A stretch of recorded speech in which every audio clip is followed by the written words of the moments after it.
நான் நிறைய படம் பார்ப்பேன். ஒரு 11 வருஷம் தூர்தர்ஷன்ல சென்சார் கமிட்டி மெம்பரா இருந்தேன். நீங்கெல்லாம் என்னெல்லாம் பார்க்க கூடாதோ எல்லாம் பார்த்தவனா. காசு கொடுத்தாலும் உங்களால எல்லாம் பார்த்துட முடியாததெல்லாம் காசு வாங்கிக்கிட்டு பார்த்தவன். சென்சார் கமிட்டி மெம்பருக்கு அது ஒரு பிரிவிலேஜ். பார்த்தேன், படம் பார்ப்பேன் நான் நிறைய.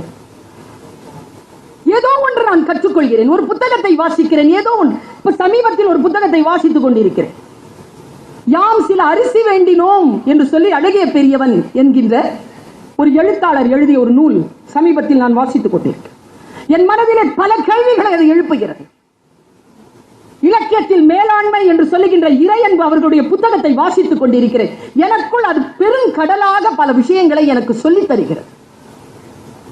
ஒரு படம், ஒரு காட்சி, ஒரு பேச்சு, என்னிலிருந்து நான் எப்படி என்னை மாற்றிக் கொள்வது என்கின்ற கற்றலை எனக்கு தந்து கொண்டே இருக்கிறது. நான் ஒரு விஷயத்தை சொல்லுகிறேன் தோழமைகளை, இந்த உலகத்திலேயே அற்புதமான விஷயம் எது தெரியுமா? ஒன்றை கற்றுக்கொள்வதுதான்.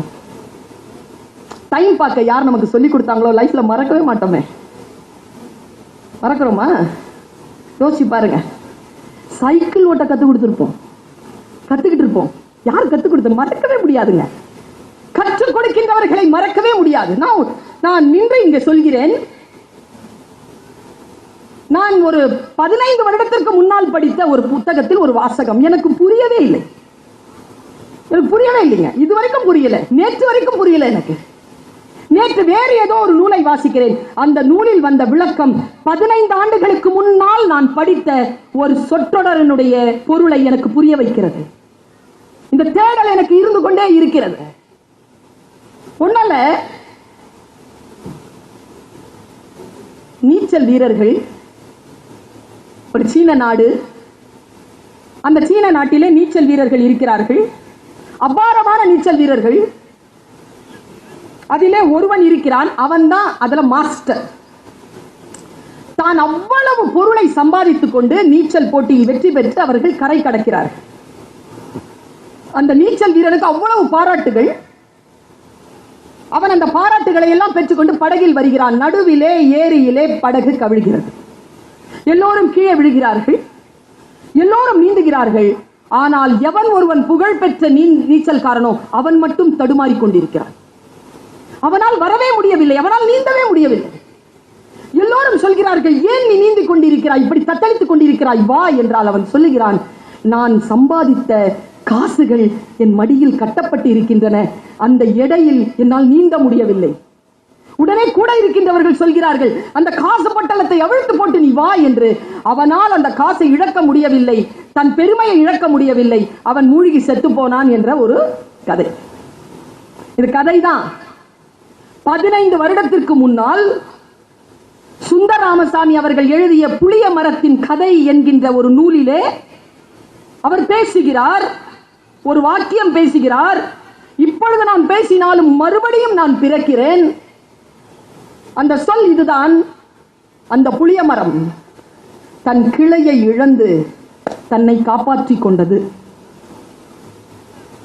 அடுத்து சொல்றார், ஒன்றை இழக்க முடியாத ஒன்றை இழந்து மறுபடியும் பெற்றுவிட முடியாத ஒன்றை காப்பாற்றிக் கொள்ளுவது புத்திசாலித்தனம் தானே. அடுத்த ஒரு வார்த்தை தான். நான் இன்னைக்கு இதுக்கு விளக்கம் சொல்ல மாட்டேன். உங்கள் அனைவரையும் நான் என் பெற்றவர்கள் போல் நேசிக்கிறேன், என் பிள்ளைகள் போல் நேசிக்கிறேன், அதனால் சொல்லுகிறேன். அடுத்த வார்த்தை அவர் சொல்லுகிறார், நான் கலங்குகிறேன், நான் பரவசமாகுகிறேன் சொல்கிறார். பைத்தியக்காரத்தனம் என்பதும் அறிவை இழந்து தன்னை காப்பாற்றிக் கொள்ளுகின்ற ஒரு முயற்சி தானே. வீட்டுல போய் யோசிப்பார். பைத்தியக்காரத்தனம் என்பது தன் அறிவை இழந்து தன் உயிரை காப்பாற்றிக் கொள்ளுகின்ற ஒரு முயற்சி. இப்படி மனிதனுக்கு கொள்கை, பெண்ணுக்கு ஒழுக்கம், பள்ளிக்கு வாள், கடவுளுக்கு முகமூடி என்று ஏதேனும் ஒன்று இழந்து ஒன்றை பெற்றுக் கொள்வதற்கு இந்த உலகத்தில் இருந்து கொண்டேதான் விஷயங்கள் இருக்கின்றன என்று பேசுகிறார் சுந்தரராமசாமி. நான் யோசித்து பார்க்கின்ற பொழுது எனக்குள் சில மாற்றங்களை ஏற்படுத்துவதற்கான வாசிப்பு, நான் இப்படி தொடங்க வேண்டும், இங்கே கொண்டு போக வேண்டும் என்று நினைக்கக்கூடிய, நான் படம் பார்ப்பேன் சொன்னல, படம் ஆலிஸ் இன் ஒண்டர்லேண்ட் படம். வெள்ளை ராணி ஓடுறா, கூட ஆலிஸும் ஓடுறா. வெள்ளராணி சொல்றா ஆலிஸ் ஓடு அப்படிங்கிறா, அவளும் ஓடுறா. ஆனா ஆலிஸ் என்ன மாதிரி ஒபீடியன்ட். ஆனா தெரியணும், நீ சொல்றதை நான் செய்யணும்னா நான் ஏன் செய்யணும் அதன்றது எனக்கு தெரியணும். தெரியலன்னா செய்ய மாட்டேன். அவ கேக்குறா வேர் வி ஆர் கோயிங், எங்க நாங்க போறோம்? வெள்ளராணி சொல்றா நோவேர், நாங்க எங்கேயும் போலங்கிறா. என்ன மாதிரி ஆலிஸ் மறுபடியும் கேக்குறா எங்கேயும் போலனா ஏன் ஓடுறோம்? வெள்ளை ராணி சொன்ன பதில் ஆலிஸ் இன் ஒண்டர்லேண்ட்.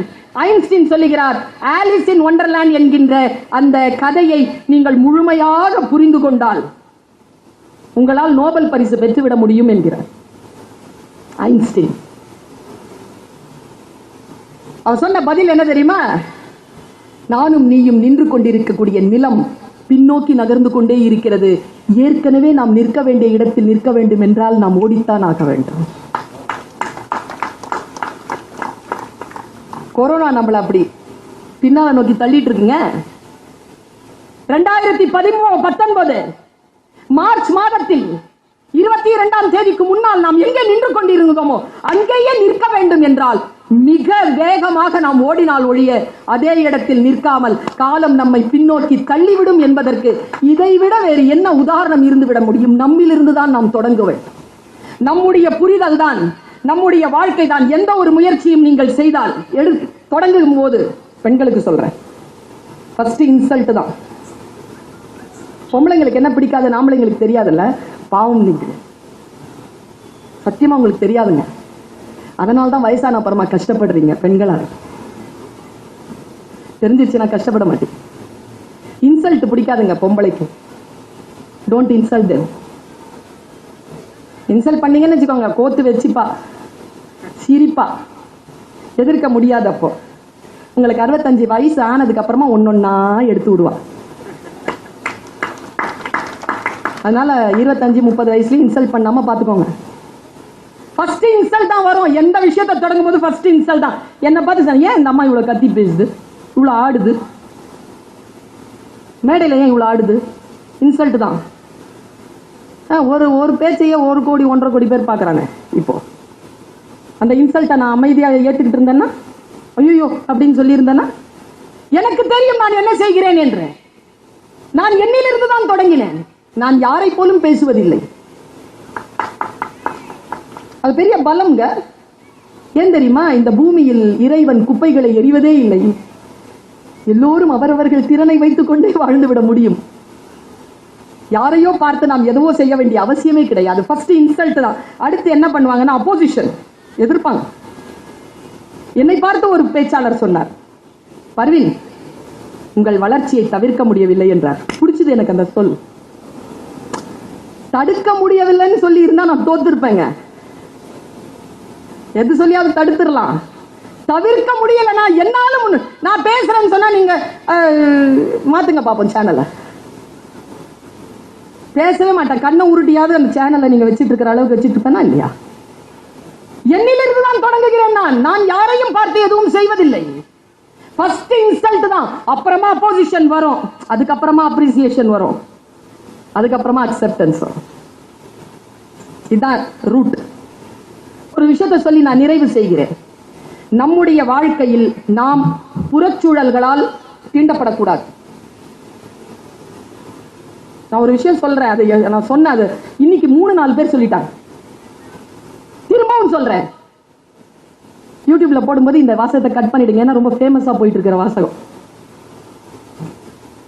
எல்லோருக்கும் சாவு வரும். எல்லாரும் ஒரு நாள் சாவு தானே போறோம். டேட் தெரியாது, அவ்வளவுதான். ஆனா நம்மளை செத்து போயிடணும் அப்படின்னு நினைச்சிட்டு சுத்துறான் பாருங்க, அவனுக்கு முன்னால மட்டும் சாவு கூடாதுங்க. அவனுக்கு முன்னால மட்டும் செத்துறக்கூடாது. அதான் உங்களுக்கு கொடுக்கிற பதில்.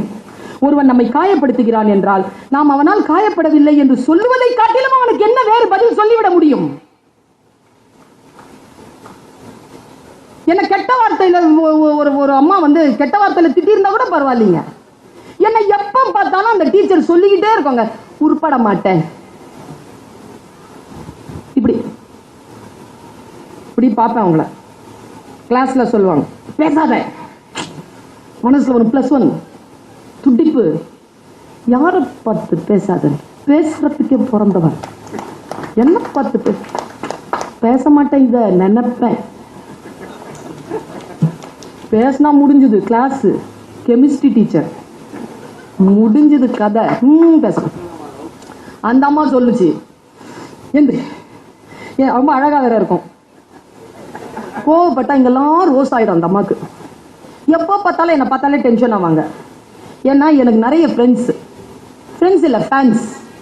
இந்த பக்கம் 5, இந்த பக்கம் 4, மொத்தம் நாங்கள் 10 டெவில்ஸ். பேசிக்கிட்டே இருப்பேன். இவங்களை கவனிக்கவே விட மாட்டேன். அந்த அம்மா மாலிக்யூல் ஏதோ எழுதிட்டு இருக்கோம், விடுறதில்ல. சுல்தானா அப்படின்னு நாங்கள் ஒரு வாட்டி, எஸ் மேம், எந்திரிச்சு நின்று எல்லாம் சிரிச்சுதுங்க கெபன்னு. ஒரு விஷயம் சொல்றேன், குழந்தைகளே, அடுத்தவங்க ஏதேனும் சில்மிஷம் செய்கிறார்கள் என்றால் பார்த்து ரசித்து சிரித்து கொண்டு இருக்காதீர்கள். ஏன் தெரியுமா? நான் சிரிக்க வைத்தவள்.